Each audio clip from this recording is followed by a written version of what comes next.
I'm trying to understand benefits of marriage to us. I'm also trying to understand benefit of childbearing to us. Marriage as an institution is not meant to favor women, but to subject women to a life of servitude.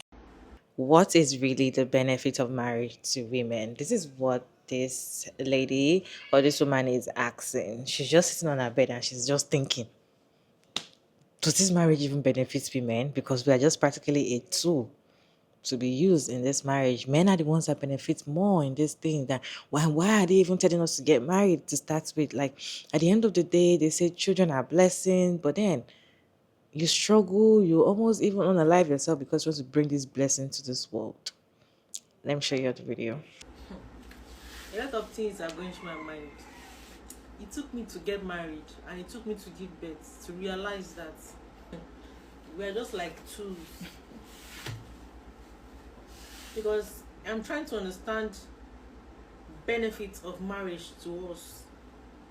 I'm also trying to understand benefit of childbearing to us. They say children are blessings.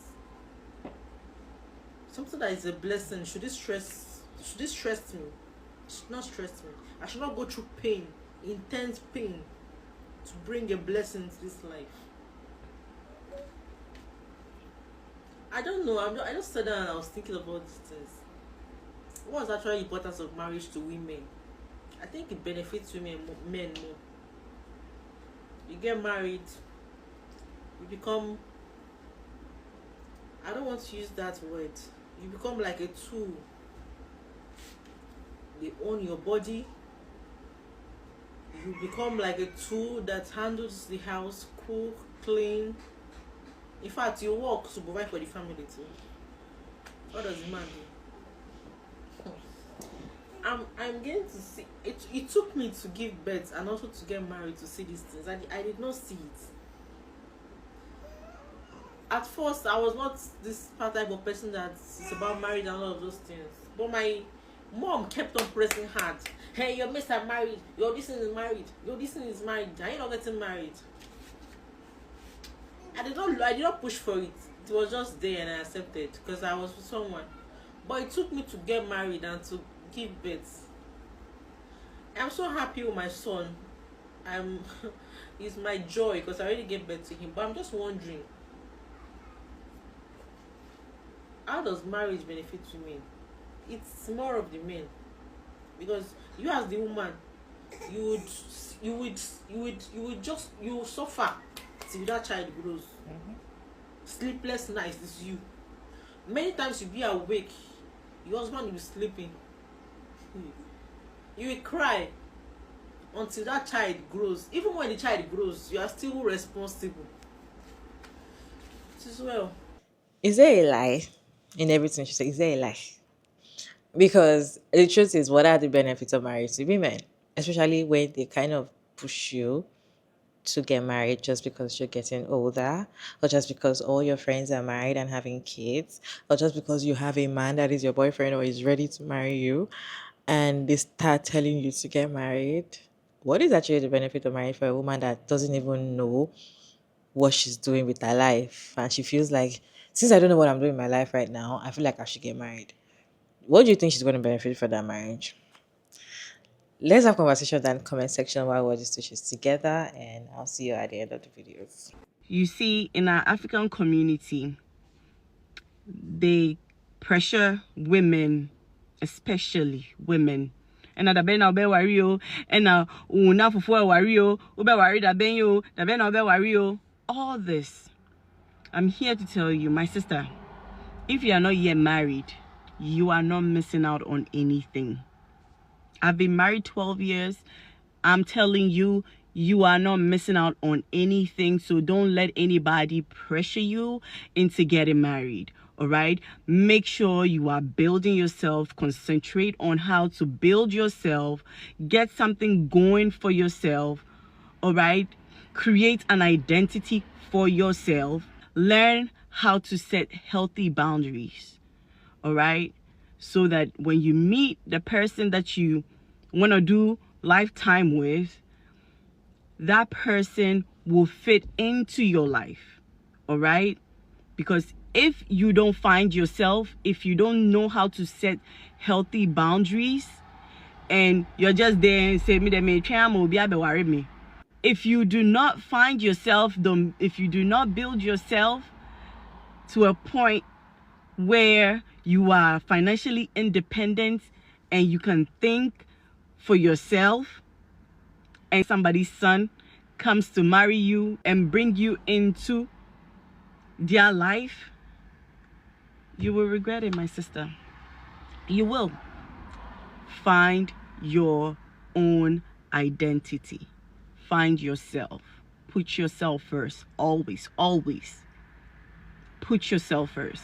With that being said, you could go ahead and reference the video before this. The reason why I was even inspired to do that video was because of this video that I saw on Tunde Edna's page this morning. This lady pretty much having like a very gentle, mild crash out about motherhood, which is very valid. Very valid, right? She's saying a lot of the things that mothers are scared to say. We think it, but we're scared to say. Not on the extremity of her level, but the whole thing with, like, at the end of the day, when you have a child, your hormones go haywire, no matter the support, right? That's why I said having a supportive partner, supportive family, a village is very necessary so that you can always take that break that you need. Because as a mother, number one, you will always worry. You will always worry. What other people don't see as a big deal, it will always be a big deal to you. Now, again, with that being said, I don't like the fact that this lady, in Africa, we like to shame a lot when people are saying the truth. I don't like that this lady had the boldness to say something, and women and men are shaming her, saying, "Who forced you to have the baby now? Who forced you?" That's not the bone of contention here. Is what she's saying true? Absolutely. Is what she's saying correct? Absolutely. Now, those of us with supportive partners, can we relate? Not really, but it does not invalidate her feelings, because I have seen this thing happen multiple times, especially in young mothers, just based on the fact that young mothers don't have the support that our mothers used to have back in the day. What I'm gonna say is, I want to give this lady all the love, all the encouragement, because it will always be hard. Motherhood will always be hard. But as time goes on, I mean, I only have a 2-year-old, but I do know that as time goes on, it will start to get easier. Things will start to fall in place as long as you have a supportive partner. But I need African ladies, number one, to understand the meaning of postpartum depression.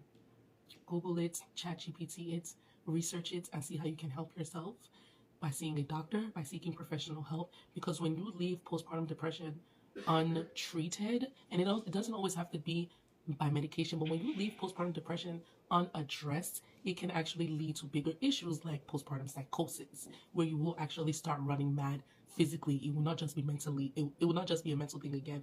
Number two, I need African ladies to prioritize their health after giving birth. I just got to beg you, take your 6-week checkup seriously. Make sure you're going to the doctor at the 6-week, the 3-month, and the 6-month, and make sure your hormones are checked every single time. It is important because hormonal imbalance plays a very big role in how we enjoy our motherhood. With that being said, I need African ladies to prioritize taking vitamins. Take vitamins. Soak yourself in the sun. Get your vitamin D. Stay hydrated. I know it sounds like those are small things that it can make a world. It can make a huge difference. I'm telling you from personal experience. I remember when I gave birth, right? Because I'm this kind of person that likes dark environments. Like, I like dark curtains, dark covers, dark everything. My 3rd week of giving birth, I was just feeling sad. I'm like, why am I feeling sad? It's not like I'm the one waking up with the baby in the middle of the night. Literally, my only job postpartum was to pump breast milk. Everything else was my husband and my mom and my sister. Everything else, my job was to just provide food. And I was still feeling sad. And I did some research. Somebody said, make your house bright. If it's too, because I gave birth in the winter time, so I could not go outside often. I now changed all the curtains in my living room to light curtains. I swear to God, it made a difference. That vitamin D made a difference. So prioritize your hydration, prioritize your vitamin D intake, prioritize your multivitamin intake, and prioritize your checkups. It is important and it will help you. I made a video a while ago talking about how marriage as an institution is not meant to favor women, but to subject women to a life of servitude. And a lot of people came for me, including women. And one thing that is very common in this woman's comment section, this video right now, in the comment section of that video, one thing that was extremely common are a lot of women telling her that, oh, you did not marry right, oh, you married wrong, oh, you just married a bad husband, that's why. It is not the case. It is not always the case. As a woman, you have been trained for marriage. You have been raised for marriage. And what you are expected to do in marriage is to live a life of servitude. You have to labor and labor. It is unpaid and unrecognized. And you have to do it as a woman. And that is what the institution of marriage subjects you to as a woman. It doesn't matter the man that you have married to. That is what the institution subjects you to as a woman. If you're a Christian woman, you are married to a Christian man, or you are married to a traditional man, and the dynamics of your marriage is a traditional one or a Christian one, that is exactly how you would feel being married to that person. Because the institution of marriage itself has a problem. Then you now put the institution of marriage under a Christian man or under a traditional man that believes that a woman has to do everything and he's the leader, he's the head. A woman has to submit. A woman does not have autonomy and she has to do everything he wants. Then your suffering is suffering pro max. If a regular woman with a regular marriage is having a regular suffering, your own suffering is suffering pro max, because you are not just subjected to the institution of marriage, you are subjected to the institution of marriage under Christianity, under a religion, or under a traditional man. You go suffer. Because that man will watch you suffer and he will think that it is your duty to suffer. You are going to give birth, you are going to take care of that child. Emotional labor, physical labor, unpaid labor, unrecognized labor, unseen labor. You go do everything alone, because that man is a leader and he's not supposed to do anything. He's just supposed to give you money and you're going to work your ass off. And let me add that you have to work. You are not just doing all those emotional, physical, and unpaid labor. You have to also work, because show me a household where a woman is also not working, or she doesn't have a job, or she doesn't have a business. You see that man where they call himself leader, traditional man, I will provide. He will still insult you if you don't make your own money and also support the family. When you ask for money for pad, or you ask for money for little things, that is when he will remember to insult you, that you are a useless woman. So you will not just do unpaid, emotional, and all the other labors that you have to do.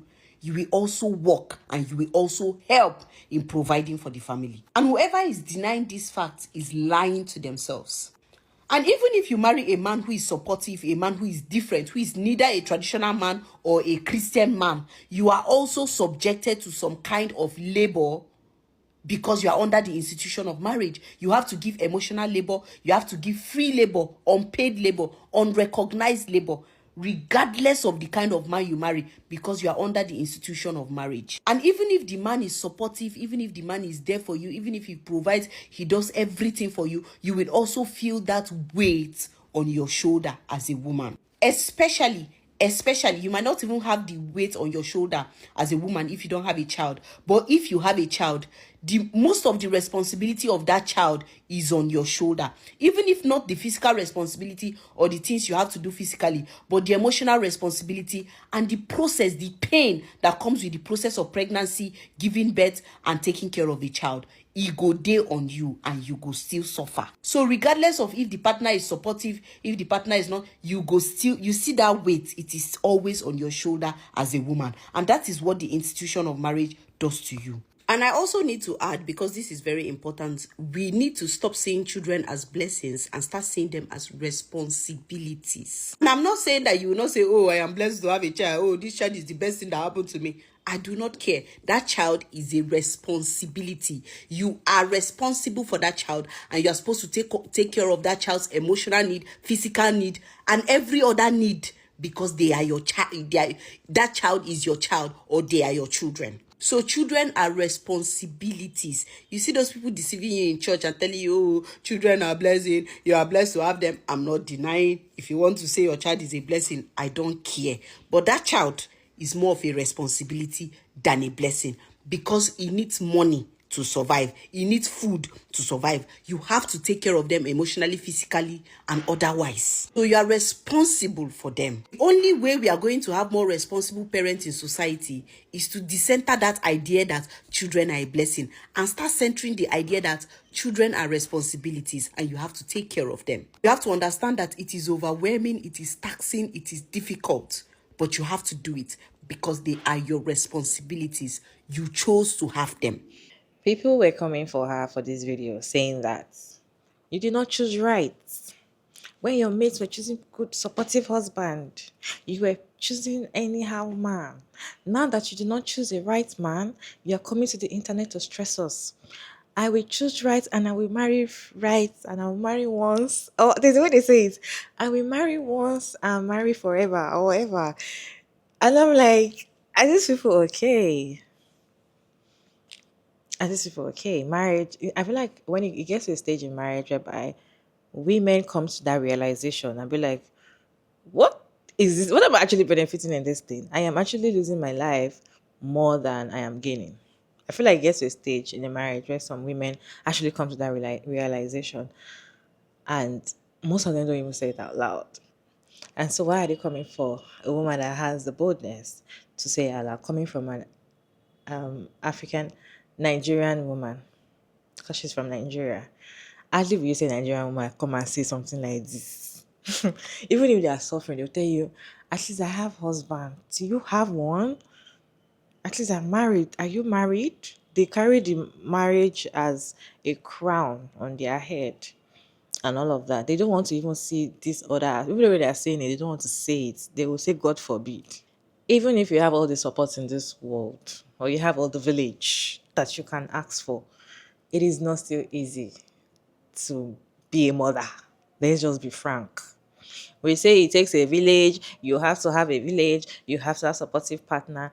If you personally, you as the person that gave birth to that child, you don't want to be a mother, you have not come to realization that you actually wanted to be a mom, or you don't even like children, but you just have to do it because everybody's doing it, it's going to be difficult for you.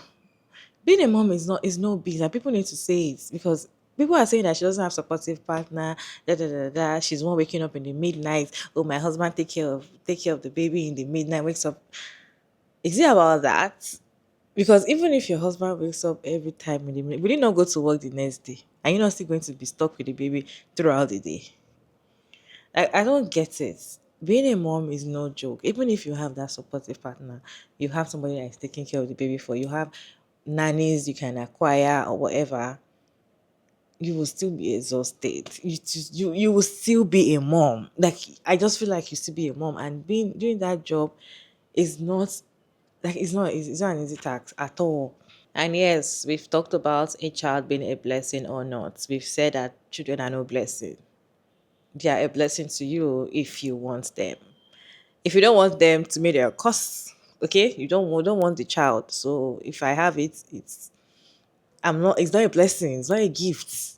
I don't know how to put it, but it is not a blessing. So most people feel like, oh yeah, it's a blessing. Oh, you have to do it, even though you don't want to just do it. Just like a lady was saying, even though you don't have money to take care of those children, just have them. Just have them. Like, what kind of advice is that? Imagine you give your advice to someone that has not even identified themselves as a person. You don't even know who you are. You don't even know what you want as an individual. You rush to get married. You got married. You just think you are being a mom already. Like, do you know how hard that thing is going to hit you, and you just lose focus? Anyways, I agree with everything she said in that video. Marriage benefits men more, and that is why men are the one preaching this marriage thing. They're the ones advertising. They're the one in the front row when it comes to marriage.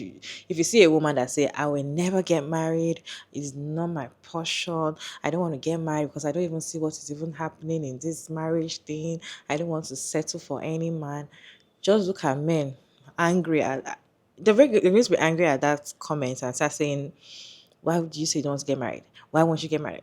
And then, because marriage benefits them. They know that if you get married to a woman, it benefits them. They know. So they're the one advertising it so much. I feel like the earlier women know that, the better. So before you rush because of all your friends are getting married, think about it. Are you really missing something? Just like one of the creators was saying, you are not missing anything. You're actually not missing anything. There's nothing. People say, I want to enjoy what you're enjoying. I want to be in that marriage and enjoy what you're enjoying. There's nothing they're enjoying. They will not tell you how they are suffering. Okay, there's nothing they're enjoying. So you better enjoy your singleness. If you cannot be happy single, definitely you cannot be happy when you're married. That's just it. If you feel lonely while you are single, you're going to be lonely when you get married. Being with a man or being married does not remove your loneliness. Anyway, guys, what is your take on this video? Let me know your thoughts about this video down in the comment section. Respectfully, as always, Sugar Mara David, and thank you so much for tuning in today's video. I hope you enjoyed this one. Please like and share and subscribe, and I'll see you in my next one, guys.